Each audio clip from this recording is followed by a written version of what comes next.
हे दोस्तों, crunchy role एक anime streaming service है जो कि यूएस और बाकी कंट्रीज़ में बहुत ज़्यादा पॉपुलर है। लेकिन मैंने लगभग एक साल पहले जब क्रंची रोल इंडिया का रिव्यू किया था तो क्रंची रोल इंडिया एकदम बकवास था। उसका प्राइस एकदम ज़्यादा था और उसमें कुछ ज़्यादा एनिमे भी अवेलेबल नहीं थे। लेकिन क्या एक साल बाद क्रंची रोल इंडिया इम्प्रूव हुआ है? क्या अब ये वैल्यू फॉर मनी हो गया है या फिर ये अब भी ओवर प्राइस्ड है? आज के वीडियो में हम इन्हीं सब चीज़ों के बारे में बात करेंगे। तो without wasting any time, let's get started.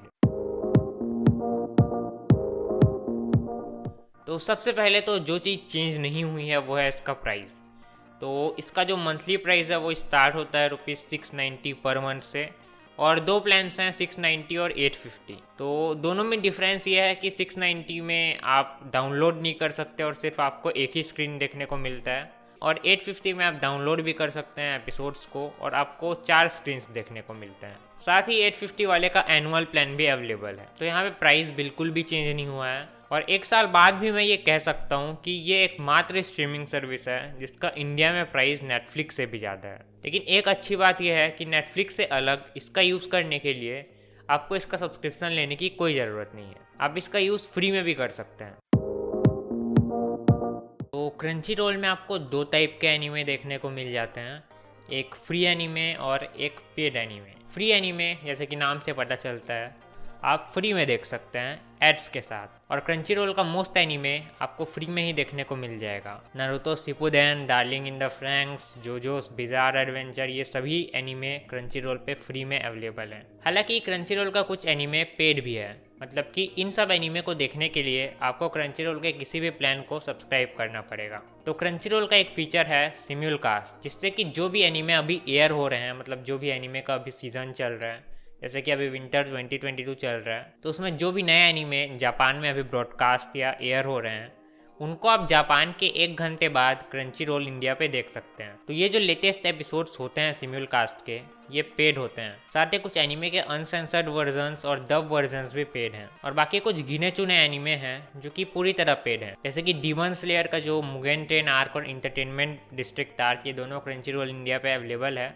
लेकिन पेड है। तो ये सब एनीमे को देखने के लिए आपको क्रंची रोल का कोई भी प्लान सब्सक्राइब करना पड़ेगा। तो पिछले टाइम के कंपैरिजन में कुछ नए एनीमे आए हैं, क्योंकि हर सीज़न कुछ ना कुछ तो ऐड होता ही है क्रंची रोल पे।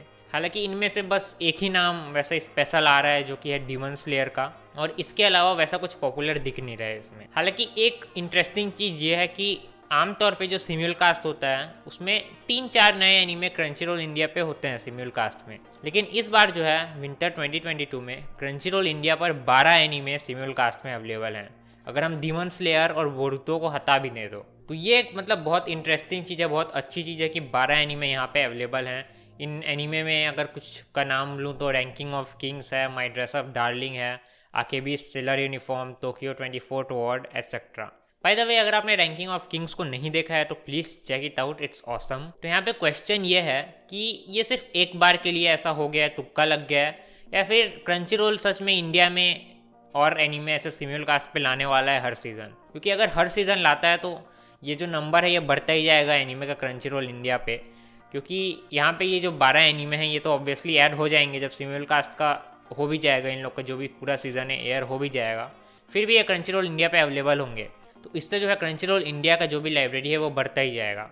तो बस देखना ये है कि ये सिर्फ एक बार के लिए है या फिर आगे के सीजन्स में भी क्रंची रोल इंडिया पे सिम्युलकास्ट पे अच्छे खासे एनीमे अवेलेबल होंगे। तो ये तो आगे चल के ही पता चलेगा, लेकिन फिलहाल ये अच्छी चीज़ है कि विंटर 2022 में इतने सारे एनीमे अवेलेबल हैं।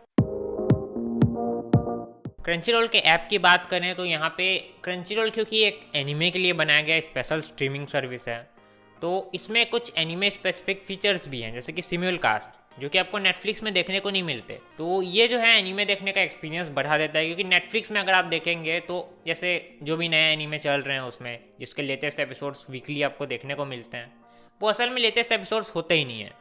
जैसे कि कोमी कांट कम्युनिकेट और ब्लू पीरियड जो एनीमे हैं, ये जैसे अभी इसके लेटेस्ट एपिसोड्स आ रहे थे नेटफ्लिक्स पे, तो यहाँ पे इसमें जो भी लेटेस्ट एपिसोड आता था नेटफ्लिक्स पे वो ऑलरेडी 2-3 हफ्तों पहले जापान में एयर हो चुका होता था, उसके बाद यहाँ पे नेटफ्लिक्स में 2-3 हफ्तों बाद आता है। यूएस में भी शायद ऐसा ही होता है नेटफ्लिक्स में, और वेट करना पड़ता है, मतलब 2-3 हफ्ते एक्स्ट्रा यहाँ पे अगर आपको उस एनिमे को देखना है। लेकिन क्रंचीरोल में ऐसा नहीं है, क्योंकि क्रंचीरोल में सिम्युलकास्ट है, तो अगर आप इसके प्लान से सब्सक्राइब हैं तो आप देख सकते हैं सिर्फ 1-2 घंटे बाद ही। साथ ही क्रंचीरोल में कमेंट्स का भी फीचर है, जिससे आप हर एपिसोड के नीचे डिस्कस कर सकते हैं उस एपिसोड में क्या क्या हुआ, क्या कैसे करके, तो ये भी एक अच्छी बात है। बाकी क्रंचीरोल का ऐप का UI ठीक ही ठाक है, और क्रंचीरोल का वेब प्लेयर तो ठीक है, इसके वेबसाइट का प्लेयर अच्छा है, लेकिन यहाँ पे जो इसका मोबाइल का प्लेयर है, मतलब बाबा आजम के ज़माने का प्लेयर लगता है, पूरा धूल धूल लग गया है टाइप।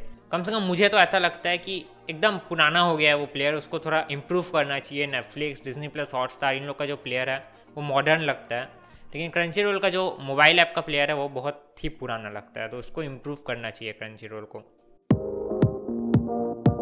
तो क्या आपको क्रंचीरोल को सब्सक्राइब करना चाहिए? क्या क्रंचीरोल वैल्यू फॉर मनी हो चुका है? क्या 1 साल में अच्छा खासा इंप्रूवमेंट आया है क्रंचीरोल में? तो नहीं करना चाहिए सब्सक्राइब, क्योंकि यहाँ पे प्राइस अभी भी बहुत ज़्यादा है जितना कंटेंट ये प्रोवाइड कर रहा है उसके कंपैरिजन में। और वैसे भी इंडिया के लिए स्पेसिफिक प्लान्स तो लॉन्च करने ही चाहिए स्ट्रीमिंग सर्विसेज को, जैसे कि नेटफ्लिक्स ने भी अभी प्राइस कम किया था।